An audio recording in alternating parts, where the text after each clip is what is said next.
C'est Charlotte Gare, je suis en compagnie de Jordan et Omri du Machin Club. Nous sommes dans la salle des Trappes dans le Grand Théâtre de Québec. On s'intéresse à la musique sombre avec Mélanie Forget, bassoniste et contrebassoniste.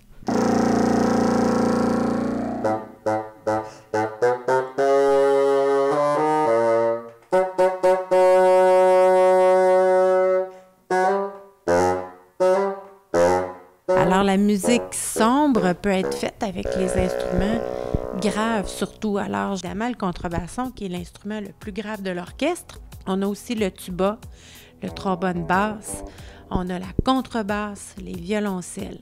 C'est sûr qu'on peut créer une ambiance sombre et mystérieuse avec les instruments aigus, mais la plupart du temps, les instruments qui sont utilisés sont ceux que je viens de vous nommer. Alors, est-ce que vous jouez souvent des musiques, comme tu dis, sombres? Dans l'orchestre, on joue plusieurs musiques qui sont tristes, sombres. Chaque saison, on a toutes sortes de musiques, des musiques joyeuses, des musiques sombres, mais finalement, dans une musique aussi, on peut passer par toute la gamme des émotions. On peut commencer en étant super joyeux, mais à un moment donné, on arrive à un bout de la musique parce que la musique raconte une histoire.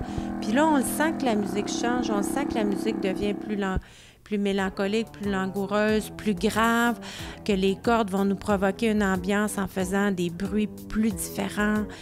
Et puis, on va tout de suite s'en aller dans une partie de la musique qui est sombre.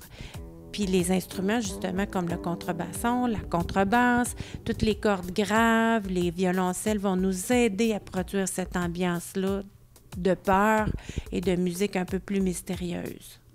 Est-ce que c'est capable de rendre une musique joyeuse, effrayante, en juste faisant des sons plus graves? Une musique peut être joyeuse en ayant des sons graves. C'est que la façon que le compositeur va la traiter, sa musique, s'il décide de faire des sons graves très, très courts, poup, poup, poup, ça va être déjà joyeux. Mais s'il décide de faire des sons graves plus lents, on va être dans le mystère. On va avoir plus de peur.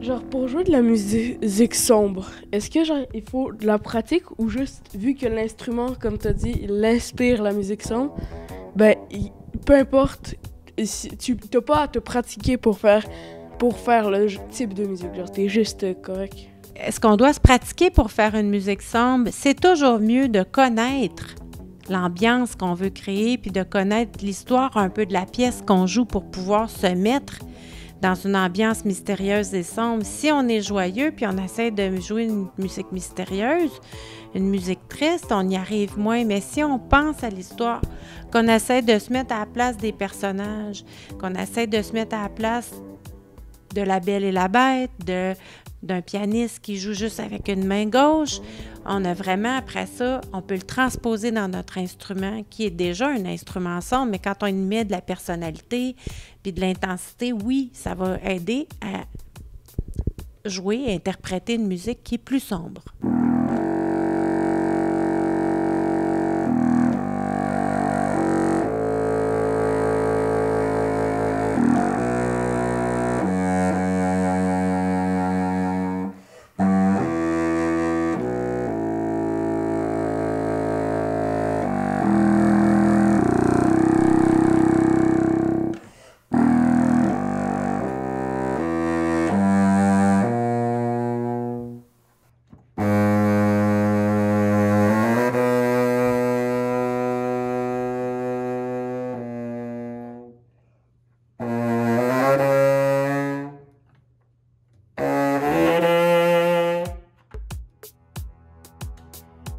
Tous les mois, on se retrouve pour de nouvelles cloches de récré. Ne manquez pas nos capsules du Machin Club. Nous sommes le Machin Club.